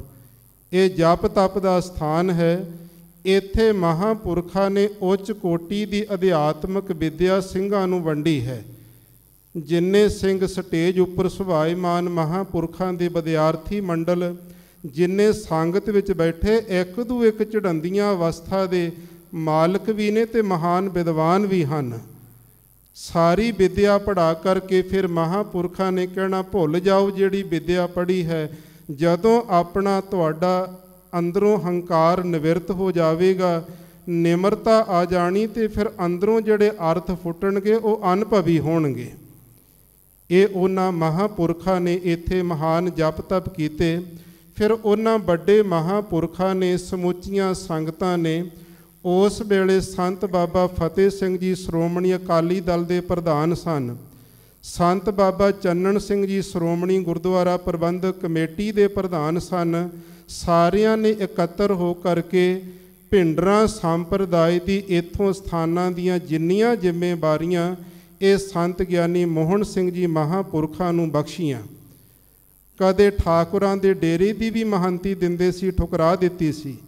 ਸੰਤ ਬਾਬਾ ਸੇਵਾ ਸਿੰਘ ਜੀ ਕਿਲ੍ਹਾ ਆਨੰਦਗੜ੍ਹ ਵਾਲੇ ਸਾਰੇ ਸਥਾਨਾਂ ਦੀਆਂ ਸੇਵਾ ਦੇਣ ਲੱਗੇ ਸੀ, ਤੇ ਉਹ ਵੀ ਕਹਿ ਦਿੱਤਾ ਸੀ ਹੁਕਮਨਾਮਾ ਲਵਾਂਗੇ, ਜੇ ਹੁਕਮਨਾਮੇ ਵਿੱਚ ਸੇਵਾ ਦਾ ਇੱਕ ਵੀ ਜ਼ਿਕਰ ਆ ਗਿਆ ਮੈਂ ਸੇਵਾ ਲੈ ਲਵਾਂਗਾ। ਹੁਕਮਨਾਮਾ ਆਇਆ ਸੀ ਜੈਤਸਰੀ ਮਹੱਲਾ ਚੌਥਾ, ਜਿਨ ਹਰ ਹਿਰਦੈ ਨਾਮ ਨਾ ਬਸਿਓ ਤਿਨ ਮਾਤ ਕੀਜੈ ਹਰ ਵਾਂਝ। ਕਹਿੰਦੇ ਮਹਾਂਪੁਰਖੋ ਬੇਨਤੀ ਮੰਨੋ ਮੇਰੀ, ਮੈਨੂੰ ਜਪ ਤਪ ਕਰਨ ਦਾ, ਨਾਮ ਜਪਣ ਦਾ ਮਹਾਰਾਜ ਨੇ ਹੁਕਮ ਕਰ ਦਿੱਤਾ ਹੈ। ਕਦੇ 1.25 ਲੱਖ ਪੌਂਟਾ ਸਾਹਿਬ ਦੀ ਧਰਤੀ ਤੇ ਬੈਠ ਕਰਕੇ ਜਪਜੀ ਸਾਹਿਬ ਦੇ ਜਾਪ ਕਰਨੇ, ਕਦੇ ਆਨੰਦਪੁਰ ਦੀਆਂ ਪਹਾੜੀਆਂ ਵਿੱਚ 11 ਮਹੀਨੇ ਲੁਕ ਕਰਕੇ ਬੈਠੇ ਰਹਿਣਾ, ਕਦੇ ਹਜੂਰ ਸਾਹਿਬ ਦੀ ਧਰਤੀ ਤੇ ਮਾਤਾ ਜੀ ਦੇ ਸਥਾਨ ਤੇ, ਕਦੇ ਗੋਦਾਵਰੀ ਵਿੱਚ ਖੜ ਕਰਕੇ ਉੱਥੇ ਜਪਜੀ ਦੇ ਪਾਠ ਜਾਪ ਕਰਨੇ, ਵੱਡੇ ਵੱਡੇ ਜਿਹੜੇ ਕੜਾਹੇ ਮਾਂਜਣੇ, ਸੇਵਾ ਕਰਨੀਆਂ। ਤੇ ਸੰਤ ਗਿਆਨੀ ਗੁਰਬਚਨ ਸਿੰਘ ਜੀ ਖਾਲਸਾ ਜੀ ਨੇ ਉੱਥੇ ਤਖਤ ਦੇ ਉੱਪਰ ਜਦੋਂ ਕਥਾ ਕਰਵਾਈ ਹਜੂਰ ਸਾਹਿਬ, ਸੰਗਤਾਂ ਆਸ਼ ਕਰ ਉੱਠੀਆਂ ਸਨ। ਕਹਿੰਦੀਆਂ ਅਸੀਂ ਤੇ ਮੋਹਨ ਸਿੰਘ ਜੀ ਨੂੰ ਐਵੇਂ ਸਮਝਦੇ ਰਹੇ, ਇਹਨਾਂ ਮੂਹਰੇ ਬਰਤਨ ਸੁੱਟਦੇ ਰਹੇ ਵੀ ਇਹ ਤਾਂ ਬਰਤਨ ਮਾਂਜਣ ਵਾਸਤੇ ਆਏ ਨੇ। ਵਿਦਵਤਾ ਡੁੱਲ ਡੁੱਲ ਕੇ ਮਹਾਂਪੁਰਖਾਂ ਦੀ ਪੈਂਦੀ ਸੀ। ਜਦੋਂ ਅਸੀਂ ਕਥਾ ਸੁਣਦੇ ਸੀ ਇੱਥੇ ਸੰਗਰਾਂਦ ਨੂੰ ਆ ਕਰਕੇ ਆਪਾਂ ਸਾਰੀਆਂ ਸੰਗਤਾਂ, ਤੇ ਸਾਡੇ ਸਿਰਾਂ ਦੇ ਉੱਪਰ ਦੀ ਗਿਆਨ ਲੰਘੀ ਜਾਂਦਾ ਸੀ। ਇਹ ਮਹਾਂਪੁਰਖ ਕਮਾਈ ਵਾਲਿਆਂ ਦੀਆਂ ਸਾਧ ਸੰਗਤ ਨਿਸ਼ਾਨੀਆਂ ਨੇ। ਜਦੋਂ ਸਿਰ ਤੋਂ ਪਾਣੀ ਲੰਘ ਜਾਵੇ ਫਿਰ ਸਾਖੀ ਸੁਣਾ ਦਿੰਦੇ ਸੀ। ਕਈ ਵਾਰੀ ਐਸੇ ਬਚਨ ਉਹਨਾਂ ਨੇ ਅੰਦਰ ਕੋਠੀ ਵਿੱਚ ਕਰਨੇ। ਇੱਕ ਵਾਰੀ ਗੁਰਮੁਖਤਾਈ ਦੇ ਬਚਨ ਪਿਛਲੇ ਸਾਲ 2019 ਵਿੱਚ ਮਹਾਂਪੁਰਖਾਂ ਦਾ ਜਿਸ ਦਿਨ 100 ਸਾਲਾ ਸੀ ਜਨਮ ਦਿਨ, ਦਾਸ ਰਾਏਕੋਟ ਵੱਲ ਸਮਾਗਮ ਤੇ ਆਇਆ ਸੀ। ਮਨ ਵਿੱਚ ਹੀ ਫੁਰਨਾ ਬਣ ਗਿਆ ਵੀ ਅੱਜ 100 ਸਾਲ ਮਹਾਂਪੁਰਖਾਂ ਦਾ ਜਨਮ ਦਿਨ ਦਰਸ਼ਨੀ ਕਰ ਚੱਲੀਏ। ਤੇ ਜਦੋਂ ਕੋਲ ਆ ਕੇ ਫਤਿਹ ਬੁਲਾਈ ਤੇ ਹਾਲ ਚਾਲ ਪੁੱਛਿਆ, ਸੱਚਖੰਡ ਸ੍ਰੀ ਹਰਿਮੰਦਰ ਸਾਹਿਬ ਜੀ ਦਾ ਬਹੁਤ ਸਤਿਕਾਰ ਕਰਿਆ ਕਰਦੇ। ਅੰਮ੍ਰਿਤਸਰ ਸਿਫਤੀ ਦਾ ਘਰ, ਅੰਮ੍ਰਿਤਸਰ ਸਿਫਤੀ ਦਾ ਘਰ 4-5 ਵਾਰੀ ਮਹਾਂਪੁਰਖਾਂ ਨੇ ਰਸਨਾ ਤੋਂ ਕਹਿਣਾ। ਤੇ ਜਦੋਂ ਮਹਾਂਪੁਰਖਾਂ ਨੂੰ ਜਨਮ ਦੀ ਦਾਸ ਨੇ ਵਧਾਈ ਦਿੱਤੀ ਨੇੜੇ ਹੋ ਕੇ, ਤੇ ਕਹਿਣ ਲੱਗੇ ਮੈਂ ਤੇ ਬੁੱਢਾ ਹੋ ਗਿਆ। ਮੈਂ ਕਿਹਾ ਮਹਾਰਾਜ ਬੁੱਢੇ ਤੇ ਸਾਡੇ ਵਰਗੇ ਹੁੰਦੇ ਨੇ, ਗੁਰਮੁਖ ਬੁੱਢੇ ਕਦੇ ਨਹੀਂ, ਇੰਨਾ ਹੀ ਕਿਹਾ ਸੀ। ਨਾਲ ਗੁਰਮੁਖ ਦੀ ਪਰਿਭਾਸ਼ਾ ਦੱਸਣ ਲੱਗ ਪਏ। 10-15 ਮਿੰਟ ਐਸਾ ਮਹਾਂਪੁਰਖਾਂ ਨੇ ਗਿਆਨ ਗੁਰਮੁਖ ਦੀ ਅਵਸਥਾ ਦੇ ਬਾਰੇ ਸੁਣਾਉਣਾ ਕੀਤਾ। ਤੇ ਫਿਰ ਉੱਥੇ ਮਹਾਂਪੁਰਖ ਕਪਾਟ ਹੀ ਖੋਲ੍ਹ ਦਿੰਦੇ ਨੇ। ਉਹਨਾਂ ਸਾਧੂ ਮਹਾਂਪੁਰਖਾਂ ਨੇ ਇਹਨਾਂ ਪਾਵਨ ਪਵਿੱਤਰ ਸਥਾਨਾਂ ਦੀ ਜਦੋਂ ਸੇਵਾ ਸੌਂਪਣਾ ਕੀਤੀ ਸੀ, ਉਸ ਵੇਲੇ ਵੀ ਖੜੇ ਹੋ ਕੇ ਕਹਿਣ ਲੱਗੇ ਮੈਂ ਸੇਵਾ ਦੇ ਯੋਗ ਨਹੀਂ ਹਾਂ, ਕੋਈ ਯੋਗ ਸਿੰਘ ਹੋਵੇ ਤੇ ਉਹਨੂੰ ਸੇਵਾ ਸੌਂਪੀ ਜਾਵੇ। ਤਿਆਗ ਸੀ ਮਹਾਂਪੁਰਖਾਂ ਦੇ ਅੰਦਰ। ਸੰਤ ਬਾਬਾ ਅਜੈਬ ਸਿੰਘ ਜੀ ਮਹਾਂਪੁਰਖਾਂ ਨੇ ਮੈਕ ਫੜ ਲਿਆ, ਕਹਿਣ ਲੱਗੇ ਮੋਹਨ ਸਿੰਘ ਤੈਨੂੰ ਹੁਕਮ ਕਰਨ ਲੱਗੇ ਹਾਂ ਤੇ ਇਹਨਾਂ ਸਥਾਨਾਂ ਦੀ ਸੇਵਾ ਤੈਨੂੰ ਸਾਂਭਣੀ ਪਵੇਗੀ। ਸਾਧੂ ਕਿਹਾ ਕਰਦੇ ਸੀ ਮਹਾਂਪੁਰਖ ਮੈਂ ਤਾਂ 1 ਮਿੰਟ ਨਾ ਲਾਵਾਂ, ਅਸਥਾਨ ਨੂੰ ਤਿਆਗ ਦੇਵਾਂ। ਤੇ ਪਰੰਤੂ ਉਹਨਾਂ ਵੱਡਿਆਂ ਨੇ ਹੁਕਮ ਲਾ ਕੇ ਬਿਠਾਇਆ, ਅਖੀਰਲੇ ਸਵਾਸ ਤੱਕ ਮੈਂ ਬਚਨ ਪੁਗਾ ਜਾਣਾ। ਪੁਗਾ ਕੇ ਗਏ ਨੇ ਮਹਾਂਪੁਰਖ। ਤਿਆਗ ਬੈਰਾਗ ਦਾ ਸਵਰੂਪ ਅੰਤਲੇ ਸਮੇਂ ਜਿੱਦਣ ਦਰਸ਼ਨ ਕੀਤੇ ਮਹਾਂਪੁਰਖਾਂ ਦੇ, ਉਸ ਦਿਨ ਵੀ ਉਹਨਾਂ ਦਾ ਤਿਆਗ ਹੀ ਡੁੱਲ ਡੁੱਲ ਕੇ ਪੈਂਦਾ ਸੀ। ਕਿੰਨੀ ਸਾਦਗੀ ਵਿੱਚ ਮਹਾਂਪੁਰਖਾਂ ਨੇ ਸਾਰਾ ਆਪਣਾ ਜੀਵਨ ਬਸਰ ਕੀਤਾ। 2-4 ਅੱਖਰ ਪੜ੍ਹ ਕੇ ਮੇਰੇ ਵਰਗਾ ਹੰਕਾਰੀ ਬਣ ਜਾਂਦਾ, ਮਾਣ ਕਰਨ ਲੱਗ ਜਾਂਦਾ ਮੇਰੇ ਵਰਗਾ ਕੋਈ ਵਿਦਵਾਨ ਹੀ ਨਹੀਂ ਹੈ। ਇੱਥੇ ਵੱਡੇ ਵੱਡੇ ਵਿਦਵਾਨ ਆ ਕੇ ਝੁਕਦੇ ਵੇਖੇ ਸੀ। ਤਖਤਾਂ ਦੇ ਜਥੇਦਾਰ ਸਹਿਬਾਨ, ਹੋਰ ਅਨੇਕਾਂ ਜਿੰਨੇ ਵੀ ਪੰਥ ਦੇ ਮਹਾਨ ਜਿਹੜੀਆਂ ਸੇਵਾਵਾਂ ਕਰਨ ਵਾਲੇ ਗੁਰਮੁਖ ਮਹਾਂਪੁਰਖਾਂ ਕੋਲ ਬੈਠ ਕੇ ਰਹਿ ਲਿਆ ਕਰਦੇ ਸਨ। ਕਮਾਈ ਸੀ ਉਹਨਾਂ ਮਹਾਂਪੁਰਖਾਂ ਦੀ, ਜੀਵਨ ਸੀ, ਜਪ ਤਪ ਉਹਨਾਂ ਨੇ ਕੀਤੇ ਨੇ। ਉਹਨਾਂ ਸਤਿਪੁਰਖਾਂ ਨੇ ਇਹਨਾਂ ਪਾਵਨ ਪਵਿੱਤਰ ਸਥਾਨਾਂ ਦੇ ਉੱਪਰ 51 ਸਾਲ 4 ਮਹੀਨੇ 24 ਦਿਨ ਇੰਨਾ ਲੰਬਾ ਸਮਾਂ ਸੇਵਾਵਾਂ ਕੀਤੀਆਂ। ਤਿਆਗ ਵਿੱਚ ਰਹਿ ਕੇ ਅੱਜ ਦੇ ਡੇਰਿਆਂ ਵਿੱਚ ਸਾਰੇ ਨਹੀਂ, ਬਹੁਤੇ ਇਹ ਹਾਲ ਹੋ ਗਿਆ ਕਿ ਬਾਹਰੋਂ ਲੋਕਾਂ ਦੀਆਂ ਜੇਬਾਂ ਵਿੱਚੋਂ ਮਾਇਆ ਕੱਢਣ ਤੱਕ ਅਸੀਂ ਜਾਂਦੇ ਹਾਂ। ਇੱਥੇ ਸਾਧੂਆਂ ਕੋਲ ਕੈਨੇਡਾ ਤੋਂ ਇੱਕ ਗੁਰਮੁਖ ਆਇਆ, ਕਹਿਣ ਲੱਗਿਆ ਜੀ ਮਾਇਆ ਲਾਉਣੀ ਸਥਾਨਾਂ ਦੇ ਉੱਪਰ, ਆ ਮਾਇਆ ਲੈ ਲਓ। ਮਹਾਂਪੁਰਖ ਕਹਿੰਦੇ ਕੀ ਕੰਮ ਕਰਦਾ ਉੱਥੇ? ਮਹਿੰਗਾਈ ਦਾ ਸਮਾਂ, ਟਾਈਮ ਹੀ ਮਸਾਂ ਪਾਸ ਹੁੰਦਾ, ਲੋਕ ਓਵਰ ਟਾਈਮ ਲਾ ਕੇ ਕੰਮ ਕਰਦੇ ਨੇ। ਉਹਨੇ ਸਾਰਾ ਕੁਝ ਦੱਸਿਆ ਜੀ, ਇੰਨੇ ਘੰਟੇ ਬਣਦੇ ਨੇ, ਇੰਨੀ ਮਾਇਆ ਬਣਦੀ। ਕਹਿੰਦੇ ਦਸਵੰਧ ਕਿੰਨਾ ਬਣਿਆ? ਕਹਿੰਦੇ ਜੀ ਇੰਨਾ ਬਣ ਗਿਆ। ਤੇ ਉਹਨੂੰ ਕਹਿੰਦੇ ਇਸ ਤਰ੍ਹਾਂ ਕਰ, ਇੱਥੋਂ ਠੱਕਰਵਾਲ ਚਲਿਆ ਜਾ, ਉੱਥੇ ਸੰਤ ਬਾਬਾ ਹਰਬੰਸ ਸਿੰਘ ਜੀ ਕਾਰ ਸੇਵਾ ਵਾਲੇ ਮਹਾਂਪੁਰਖਾਂ ਦੀ ਸੇਵਾ ਚੱਲਦੀ, ਗੁਰੂ ਨਾਨਕ ਜੀ ਦੇ ਸਥਾਨ ਤੇ ਸੇਵਾ ਲਾ ਦੇ, ਤੇਰੀ ਸਫਲੀ ਹੋ ਜਾਵੇਗੀ। ਮਾਇਆ ਕਿੱਥੋਂ ਲਿਆਂਦੀ, ਕਿਵੇਂ ਆਈ, ਕਿਹੜਾ ਪੁੱਛਦਾ ਅੱਜ ਕੱਲ੍ਹ। ਤਿਆਗੀ ਵੈਰਾਗੀ ਹਰੇਕ ਨੂੰ ਕਹਿ ਦਿੰਦੇ। ਸੰਤ ਗਿਆਨੀ ਮੋਹਨ ਸਿੰਘ ਜੀ ਵਰਗਾ ਤਿਆਗੀ, ਉਹਨਾਂ ਵਰਗਾ ਵੈਰਾਗੀ, ਉਹਨਾਂ ਵਰਗਾ ਅਨੁਰਾਗੀ ਪ੍ਰੇਮੀ ਨਹੀਂ ਕੋਈ ਦੁਨੀਆ ਤੇ ਹੋ ਸਕੇਗਾ। ਮਹਾਂਪੁਰਖ ਦੀ ਇੱਕ ਜਵਾਨ ਨਾਲ ਮੈਂ ਵਡਿਆਈ ਕਰਕੇ ਉਹਨਾਂ ਨੂੰ ਵੱਡਾ ਨਹੀਂ ਕਰ ਸਕਦਾ। ਉਹ ਵੱਡਿਆਂ ਦੀਆਂ ਵਡਿਆਈਆਂ ਵੱਡੀਆਂ ਹੋਇਆ ਕਰਦੀਆਂ। ਇਹ ਹੁਕਮ ਲੱਗਿਆ ਸੀ ਆਪ ਸੰਗਤਾਂ ਵੱਲੋਂ। ਸੋ ਸਤਿਗੁਰੂ ਪਾਤਸ਼ਾਹ ਮਹਾਰਾਜ ਸਾਹਿਬ ਜੀ ਨੇ ਇਹਨਾਂ ਸਥਾਨਾਂ ਦੇ ਉੱਪਰ ਜਿਹੜੇ ਸਿੰਘ ਅੱਜ ਰਹਿ ਰਹੇ, ਉਹਨਾਂ ਵਿੱਚ ਵੀ ਤਿਆਗ ਡੁੱਲ ਡੁੱਲ ਕੇ ਪੈਂਦਾ ਹੈ। ਜਿਸ ਦਿਨ ਮਹਾਂਪੁਰਖਾਂ ਦਾ ਅੰਗੀਠਾ ਅਗਨ ਭੇਟ ਕੀਤਾ ਗਿਆ, ਉਸੇ ਦਿਨ ਸਾਰਿਆਂ ਦੀਆਂ ਨੀਵੀਆਂ ਡਿੱਗ ਚੁੱਕੀਆਂ ਸੀ, ਅੰਦਰ ਹਿੱਲ ਚੁੱਕੇ ਸੀ। ਦਾਸ ਨੂੰ ਵੀ 3 ਦਿਨ ਬਹੁਤ ਜ਼ਿਆਦਾ ਮਨ ਵਿੱਚ ਉਪਰਾਮਤਾ ਬਣੀ ਰਹੀ ਕਿ ਜਿਵੇਂ ਸਭ ਕੁਝ ਹੀ ਚਲਿਆ ਗਿਆ ਹੋਵੇ ਕੋਲੋਂ। ਤੇ ਫਿਰ ਸਿੰਘਾਂ ਨੇ ਗੁਰਮਤਾ ਕੀਤਾ, ਜਿਹੜਾ ਇੱਥੋਂ ਦਾ ਪ੍ਰਬੰਧਕੀ ਜੱਥਾ ਬਣਾਇਆ ਸੀ ਮਹਾਂਪੁਰਖਾਂ ਨੇ। ਤਿਆਗੀਆਂ ਦੇ ਅੱਗੇ ਵਿਦਿਆਰਥੀ ਵੀ ਤਿਆਗੀ ਬੈਠੇ ਨੇ। ਪ੍ਰਬੰਧਕੀ ਜੱਥੇ ਦੇ ਵਿੱਚ ਸਤਿਕਾਰਯੋਗ ਗਿਆਨੀ ਨਰਿੰਜਨ ਸਿੰਘ ਜੀ ਖੰਨਾ ਜੀ ਵੱਡੇ ਮਹਾਂਪੁਰਖਾਂ ਦੇ ਵਿਦਿਆਰਥੀ ਹਨ। ਇਹ ਜੱਥੇ ਦੇ ਵਿੱਚ ਨੇ। ਇਹਨਾਂ ਦੇ ਨਾਲ ਮਹਾਂਪੁਰਖਾਂ ਦੇ ਗੜਵਈ ਹੋ ਕੇ ਸੇਵਾ ਕਰਨ ਵਾਲੇ, ਜਿਹੜੇ ਆਪਣੇ ਹੱਥਾਂ ਤੇ ਮਹਾਂਪੁਰਖਾਂ ਦੀ ਕਿਰਿਆ ਕਰਵਾਉਂਦੇ ਰਹੇ, ਸਤਿਕਾਰਯੋਗ ਭਾਈ ਕੁਲਵੰਤ ਸਿੰਘ ਜੀ, ਭਾਈ ਸਾਹਿਬ ਭਾਈ ਬਲਵੀਰ ਸਿੰਘ ਜੀ, ਭਾਈ ਸਾਹਿਬ ਭਾਈ ਦਰਸ਼ਨ ਸਿੰਘ ਜੀ ਸਾਇਆ ਜੀ, ਤੇ ਨਾਲ ਭਾਈ ਰਛਪਾਲ ਸਿੰਘ ਜੀ, ਜਿਨ੍ਹਾਂ ਨੂੰ ਅਭਿਆਸੀ ਕਿਹਾ ਜਾਂਦਾ। ਇਹਨਾਂ 5 ਪ੍ਰਬੰਧਕੀ ਜੱਥੇ ਵਾਲਿਆਂ ਨੇ, ਤੇ ਨਾਲ ਸਤਿਕਾਰਯੋਗ ਬਾਬਾ ਨਾਜਰ ਸਿੰਘ ਜੀ, ਜਿਹੜੇ ਬੁੰਗੇ ਵਿੱਚ ਸੇਵਾ ਕਰਦੇ ਅੰਮ੍ਰਿਤਸਰ ਸਾਹਿਬ, ਉਹਨਾਂ ਦੇ ਨਾਲ ਬਾਬਾ ਸਾਧੂ ਸਿੰਘ ਜੀ, ਵੱਡੇ ਮਹਾਂਪੁਰਖਾਂ ਦੇ ਜਿਹੜੇ ਵਿਦਿਆਰਥੀ, ਮਹਾਂਪੁਰਖਾਂ ਦੀ ਲੰਬਾ ਸਮਾਂ ਇਹਨਾਂ ਨੇ ਗੜਵਈ ਦੀ ਸੇਵਾ ਕੀਤੀ, ਭਾਈ ਬਖਸ਼ੀਸ਼ ਸਿੰਘ ਜੀ, ਭਾਈ ਨਰਿੰਦਰ ਸਿੰਘ ਜੀ।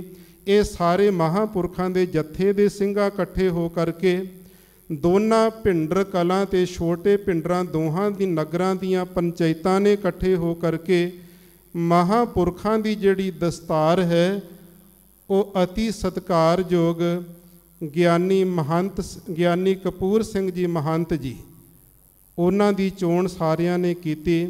ਦਾਸ ਰੋਮ ਰੋਮ ਕਰਕੇ ਰਿਣੀ ਇਹਨਾਂ ਸਾਰੇ ਗੁਰਮੁਖ ਪਿਆਰਿਆਂ ਦਾ, ਦੋਨਾਂ ਨਗਰਾਂ ਦੀਆਂ ਪੰਚਾਇਤਾਂ, ਸਮੁੱਚੀਆਂ ਸੰਗਤਾਂ ਦਾ, ਜਿਨ੍ਹਾਂ ਨੇ ਮਹੰਤ ਜੀ ਦੀ ਚੋਣ ਕੀਤੀ ਕਿ ਇਹ ਸਥਾਨ ਦੀ ਸੇਵਾ ਮਹੰਤ ਜੀ ਕਰਨਗੇ, ਤੇ ਬਾਕੀ ਸਾਰੇ ਸਿੰਘ ਨਾਲ ਹੋ ਕਰਕੇ ਵੱਖੋ ਵੱਖਰੀਆਂ ਡਿਊਟੀਆਂ ਕਰਕੇ ਸੇਵਾਵਾਂ ਕਰਨਗੇ। ਨਹੀਂ, ਸਥਾਨਾਂ 'ਤੇ ਹਰ ਕਿਸੇ ਨੂੰ ਖਿੱਚ ਹੁੰਦੀ। ਇਹਨਾਂ ਨੇ ਬਹੁਤ ਤਿਆਗ ਦਿਖਾਇਆ ਸਿੰਘਾਂ ਨੇ ਆਪਣਾ, ਪਿੱਛੇ ਹੋ ਕਰਕੇ ਮਹੰਤ ਜੀ ਨੂੰ ਦਸਤਾਰ ਦਿੱਤੀ ਹੈ। ਅੱਜ ਵੀ ਆਪਾਂ ਸਮੁੱਚੀਆਂ ਸੰਗਤਾਂ ਨੇ ਮਹੰਤ ਜੀ ਨੂੰ ਸਤਿਗੁਰੂ ਪਾਤਸ਼ਾਹ ਮਹਾਰਾਜ ਜੀ ਦੇ ਸਨਮੁਖ ਦਸਤਾਰਬੰਦੀ ਦੀ ਮਰਿਆਦਾ ਉਹ ਗੁਰਮਤ ਮਰਿਆਦਾ ਅਨੁਸਾਰ ਸੰਪੰਨ ਕਰਨੀ ਹੈ। ਸੋ ਸਤਿਗੁਰੂ ਪਾਤਸ਼ਾਹ ਮਹਾਰਾਜ ਸਾਹਿਬ ਜੀ ਕਿਰਪਾ ਕਰਨ, ਮਹੰਤ ਜੀਆਂ ਦੇ ਇਹਨਾਂ ਮਹਾਂਪੁਰਖਾਂ ਦੇ ਸਿਰ ਤੇ ਮਿਹਰ ਭਰਿਆ ਹੱਥ ਰੱਖ ਕਰਕੇ ਵੱਡੇ ਮਹਾਂਪੁਰਖਾਂ ਦੇ ਪਾਏ ਪੂਰਨਿਆਂ ਤੇ ਚਲਾ ਕੇ ਉਸੇ ਤਰ੍ਹਾਂ ਸਥਾਨਾਂ ਦੀਆਂ, ਪੰਥ ਦੀਆਂ ਮਹਾਨ ਜਿਹੜੀਆਂ ਸੇਵਾਵਾਂ ਕਰਵਾਉਂਦੇ ਰਹਿਣ।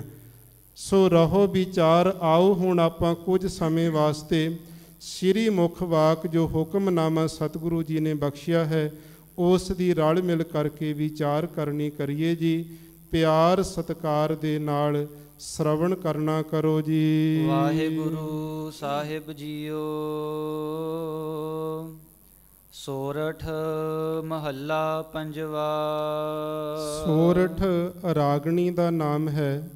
ਸੋਰਠ ਰਾਗਣੀ ਵਿੱਚ 5ਵੇਂ ਗੁਰਦੇਵ 5ਵੇਂ ਪਾਤਸ਼ਾਹ ਸ੍ਰੀ ਗੁਰੂ ਅਰਜਨ ਦੇਵ ਸਾਹਿਬ ਮਹਾਰਾਜ ਜੀ ਪਾਵਨ ਉਪਦੇਸ਼ ਬਖਸ਼ਿਸ਼ ਕਰਦੇ ਹਨ। ਆਪਣਾ ਗੁਰੂ ਧਿਆਏ।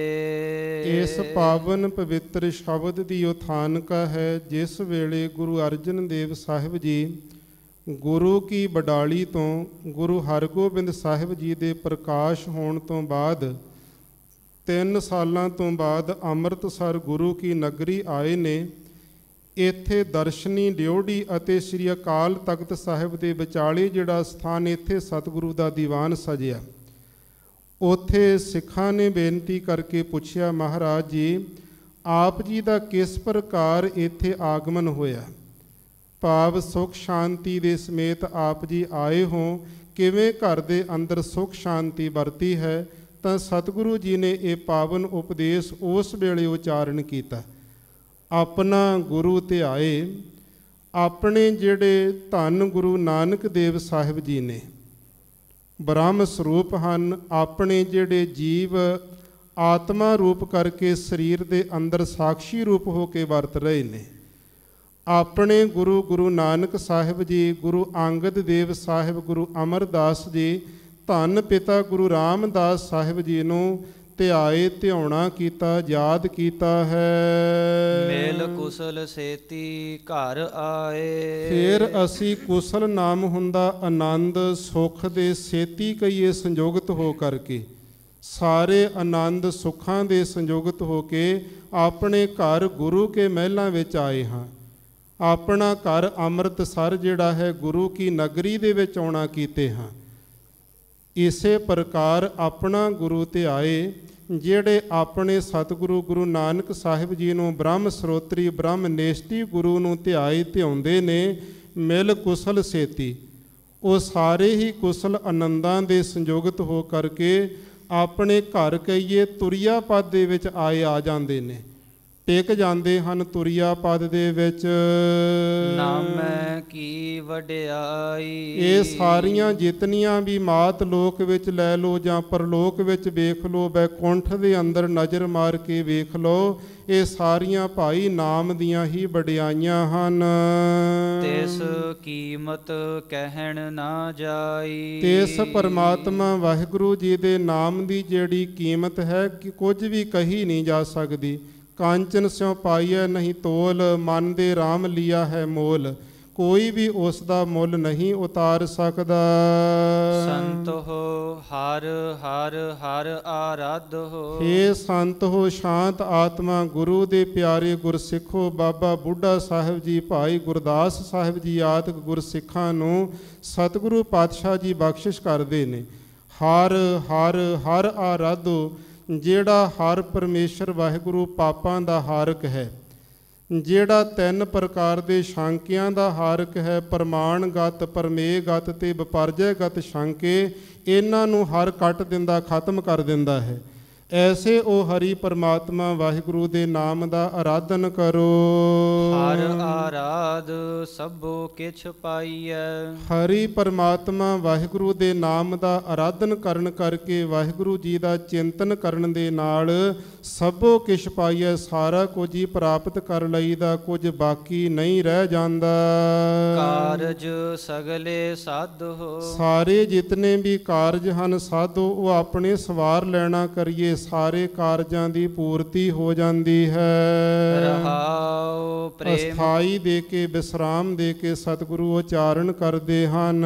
ਪ੍ਰੇਮ ਭਗਤ ਪ੍ਰਭ ਲਾਗੀ। ਪਰਮੇਸ਼ਰ ਅਕਾਲ ਪੁਰਖ ਵਾਹਿਗੁਰੂ ਦੀ ਜਿਹੜੀ ਪ੍ਰੇਮਾ ਭਗਤੀ ਦੀ ਜਿਨ੍ਹਾਂ ਨੂੰ ਲਾਗੀ ਲਗਨ ਲੱਗ ਜਾਂਦੀ ਹੈ, ਸੋ ਪਾਏ ਜਿਸ ਵੱਡ ਭਾਗੀ। ਜਿਹੜਾ ਵੱਡਿਆਂ ਭਾਗਾਂ ਵਾਲਾ ਹੁੰਦਾ, ਜਿਨ੍ਹਾਂ ਵਿੱਚੋਂ ਵੱਡ ਭਾਗੀ, ਵੱਡਾ ਪੁਣਾ ਭਾਗੀ ਭੱਜ ਜਾਂਦਾ, ਨਿਕਲ ਜਾਂਦਾ, ਉਹ ਐਸੀ ਬਖਸ਼ਿਸ਼ ਨੂੰ ਪਾਏ ਪ੍ਰਾਪਤ ਕਰਦੇ ਹਨ। ਜਨ ਨਾਨਕ ਨਾਮ ਧਿਆਇਆ।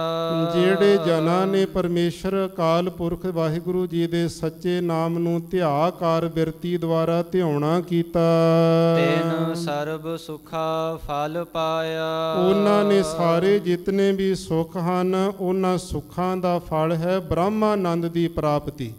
ਉਸ ਬ੍ਰਹਮਾਨੰਦ ਦੇ ਐਸੇ ਫਲ ਨੂੰ ਪਾਇਆ, ਪਾ ਲੈਣਾ ਕੀਤਾ। ਦੁਨੀਆ ਦੇ ਸੁੱਖ ਵੀ ਖਿਨ ਭੰਗਰ ਸਾਰੇ ਉਹ ਵੀ ਮਿਲ ਜਾਂਦੇ। ਬੈਕੁੰਠ ਦੀਆਂ 4 ਸ਼ਲੋਕ, ਸਰੂਪ, ਸਮੀਪ ਤੇ ਸੁਜੁਜ, ਇਹਨਾਂ ਮੁਕਤੀਆਂ ਦੇ ਜਿਹੜੇ ਸੁੱਖ ਉਹ ਵੀ ਮਿਲ ਜਾਂਦੇ ਨੇ। ਇਹਨਾਂ ਤੋਂ ਉੱਪਰ ਕੇਵਲ ਮੋਕਸ਼ਤਾ ਦਾ ਜਿਹੜਾ ਆਨੰਦ ਸੁੱਖ ਉਹ ਵੀ ਪ੍ਰਾਪਤ ਹੋ ਜਾਂਦਾ ਹੈ। ਸਾਰੇ ਐਸੇ ਫਲਾਂ ਦੀ ਪ੍ਰਾਪਤੀ ਹੋ ਜਾਂਦੀ ਹੈ। ਸੋ ਇਹ ਪਾਵਨ ਪਵਿੱਤਰ ਸ੍ਰੀ ਮੁਖ ਵਾਕ ਧੰਨ ਸ੍ਰੀ ਗੁਰੂ ਅਰਜਨ ਦੇਵ ਸਾਹਿਬ ਮਹਾਰਾਜ ਜੀ ਨੇ ਅੱਜ ਸਾਨੂੰ ਸਹਿਜ ਪਾਠਾਂ ਦੇ ਭੋਗਾਂ ਤੋਂ ਉਪਰੰਤ ਬਖਸ਼ਿਸ਼ ਕੀਤਾ ਹੈ। ਸਤਿਗੁਰੂ ਪਾਤਸ਼ਾਹ ਜੀ ਕਿਰਪਾ ਰਹਿਮਤ ਬਖਸ਼ਿਸ਼ ਕਰਨ, ਸੁੰਦਰ ਵਿਚਾਰਾਂ ਸਾਡੇ ਸਭਨਾਂ ਦੇ ਮਨਾਂ ਤਨਾਂ ਵਿੱਚ ਲੀਨ ਹੋਣ, ਜਿਸ ਕਰਕੇ ਲੋਕ ਸੁਖੀਏ ਤੇ ਪ੍ਰਲੋਕ ਸਹੇਲੇ ਹੋ ਸਕੀਏ। ਦਾਸ ਦੇ ਅਤੀ ਸਤਿਕਾਰਯੋਗ ਸਿੰਘ ਸਾਹਿਬ ਗਿਆਨੀ ਜਗਤਾਰ ਸਿੰਘ ਜੀ, ਹੈੱਡ ਗ੍ਰੰਥੀ ਸੱਚਖੰਡ ਸ੍ਰੀ ਹਰਿਮੰਦਰ ਸਾਹਿਬ, ਉਚੇਚੇ ਤੌਰ ਤੇ ਪੁੱਜੇ ਨੇ। ਮਹਾਂਪੁਰਖਾਂ ਦੇ ਸੰਸਕਾਰ ਵੇਲੇ ਵੀ ਹਾਜ਼ਰੀਆਂ ਭਰੀਆਂ ਇਹਨਾਂ ਨੇ। ਬਹੁਤ ਹੀ ਸਤਿਕਾਰਯੋਗ ਸਿੰਘ ਸਾਹਿਬ ਗਿਆਨੀ ਅਮਰਜੀਤ ਸਿੰਘ ਜੀ, ਗ੍ਰੰਥੀ ਸੱਚਖੰਡ ਸ੍ਰੀ ਹਰਿਮੰਦਰ ਸਾਹਿਬ, ਉਹ ਉਚੇਚੇ ਤੌਰ ਤੇ ਪੁੱਜੇ ਨੇ। ਸਿੰਘ ਸਾਹਿਬ ਗਿਆਨੀ ਗੁਰਬਚਨ ਸਿੰਘ ਜੀ, ਸਾਬਕਾ ਜਥੇਦਾਰ ਸ੍ਰੀ ਅਕਾਲ ਤਖਤ ਸਾਹਿਬ, ਉਹ ਪੁੱਜੇ ਹਨ। ਸਿੰਘ ਸਾਹਿਬ ਗਿਆਨੀ ਜਸਵਿੰਦਰ ਸਿੰਘ ਜੀ, ਸਾਬਕਾ ਹੈੱਡ ਗ੍ਰੰਥੀ ਸੱਚਖੰਡ ਸ੍ਰੀ ਹਰਿਮੰਦਰ ਸਾਹਿਬ ਆਏ ਹਨ। ਇਹਨਾਂ ਦੇ ਨਾਲ ਹੀ ਬਹੁਤ ਸਤਿਕਾਰਯੋਗ ਸਿੰਘ ਸਾਹਿਬ ਗਿਆਨੀ ਰਣਜੀਤ ਸਿੰਘ ਜੀ, ਪਟਨਾ ਸਾਹਿਬ ਤੋਂ ਸ੍ਰੀ ਹਰਿਮੰਦਰ ਸਾਹਿਬ ਜੀ ਤੋਂ ਜਥੇਦਾਰ ਸਾਹਿਬਾਨ, ਉਹ ਪੁੱਜੇ ਹਨ। ਸਾਰੀਆਂ ਜਿਤਨੀਆਂ ਸੰਗਤਾਂ ਪੁੱਜੀਆਂ, ਸਾਰਿਆਂ ਦਾ ਰੋਮ ਰੋਮ ਕਰਕੇ ਧੰਨਵਾਦ ਹੈ। ਇੱਕ ਦਾਸ ਬੇਨਤੀ ਜ਼ਰੂਰ ਕਰੇਗਾ ਇੱਥੇ ਸੰਗਤਾਂ ਦੇ ਵਿੱਚ। ਸਤਿਕਾਰਯੋਗ ਬੀਬੀ ਜਗੀਰ ਕੌਰ ਜੀ, ਸ਼੍ਰੋਮਣੀ ਗੁਰਦੁਆਰਾ ਪ੍ਰਬੰਧਕ ਕਮੇਟੀ, ਉਹਨਾਂ ਵੱਲੋਂ ਜਥੇਦਾਰ ਬਲਦੇਵ ਸਿੰਘ ਜੀ ਚੁੰਗਾ, ਐਗਜ਼ੈਕਟਿਵ ਕਮੇਟੀ ਦੇ ਮੈਂਬਰ ਸਹਿਬਾਨ ਪੁੱਜੇ ਹਨ। ਤੇ ਸਤਿਗੁਰੂ ਪਾਤਸ਼ਾਹ ਮਹਾਰਾਜ ਸਾਹਿਬ ਜੀ ਦੇ ਚਰਨਾਂ ਵਿੱਚ ਦਾਸ ਸਮੁੱਚੀਆਂ ਸੰਗਤਾਂ ਵੱਲੋਂ ਜਥੇਦਾਰ ਸਾਹਿਬ ਬੇਨਤੀ ਕਰਦਾ ਕਿ ਆਪ ਜੀ ਨੇ ਪ੍ਰਧਾਨ ਸਾਹਿਬ ਨੂੰ ਮਿਲ ਕਰਕੇ ਸ਼੍ਰੀਮਾਨ ਸੰਤ ਗਿਆਨੀ ਮੋਹਨ ਸਿੰਘ ਜੀ ਮਹਾਂਪੁਰਖਾਂ ਦੀ ਸੁੰਦਰ ਤਸਵੀਰ ਕੇਂਦਰੀ ਸਿੱਖ ਅਜਾਇਬ ਘਰ ਦੇ ਵਿੱਚ ਲਗਵਾਉਣੀ। ਇਹ ਤੁਹਾਨੂੰ ਸੰਗਤਾਂ ਸਾਰੀ ਜ਼ਿੰਮੇਵਾਰੀ ਦੇਣਗੀਆਂ। ਆਪ ਤੁਸੀਂ ਜਾ ਕਰਕੇ ਪ੍ਰਧਾਨ ਜੀ ਨੂੰ ਮਿਲ ਕੇ ਐਗਜ਼ੈਕਟਿਵ ਕਮੇਟੀ ਦੇ ਨਾਲ ਮਿਲ ਕਰਕੇ ਮਹਾਂਪੁਰਖਾਂ ਦੀ ਤਸਵੀਰ ਕੇਂਦਰੀ ਸਿੱਖ ਅਜਾਇਬ ਘਰ ਦੇ ਵਿੱਚ ਲਗਵਾਉਣੀ ਹੈ। ਇਹ ਬੇਨਤੀ ਹੈ ਸਮੁੱਚੀਆਂ ਸੰਗਤਾਂ ਵੱਲੋਂ, ਕਿਉਂਕਿ ਮਹਾਂਪੁਰਖਾਂ ਦੇ ਤਿਆਗੀ ਸਿੰਘ ਨੇ, ਇਹਨਾਂ ਨੇ ਨਹੀਂ ਕਹਿਣਾ ਸੀ, ਸੰਗਤਾਂ ਨੇ ਮੈਨੂੰ ਹੁਕਮ ਲਾਇਆ ਸੀ। ਇਸ ਲਈ ਆਪ ਸੰਗਤਾਂ ਦੇ ਪਾਸ ਮੈਂ ਬੇਨਤੀ ਕੀਤੀ ਹੈ। ਹੋਈਆਂ ਭੁੱਲਾਂ ਚੁੱਕਾਂ ਦੀ ਖਿਮਾ ਬਖਸ਼ਿਓ ਜੀ। ਅੰਤਲੀਆਂ ਪੰਕਤੀਆਂ ਪੜ੍ਹ ਕਰਕੇ ਇੱਥੇ ਸੰਪੂਰਨਤਾ ਕਰੀਏ ਜੀ। ਪ੍ਰੇਮ ਭਗਤ ਪ੍ਰਭ ਲਾਗੀ, ਸੋ ਪਾਏ ਜਿਸ ਵੱਡ ਭਾਗੀ। ਜਨ ਨਾਨਕ ਨਾਮ ਧਿਆਇਆ, ਤਿਨ ਸਰਬ ਸੁਖਾ ਫਲ ਪਾਇਆ। ਵਾਹਿਗੁਰੂ ਜੀ ਕਾ ਖਾਲਸਾ, ਵਾਹਿਗੁਰੂ ਜੀ ਕੀ ਫਤਿਹ।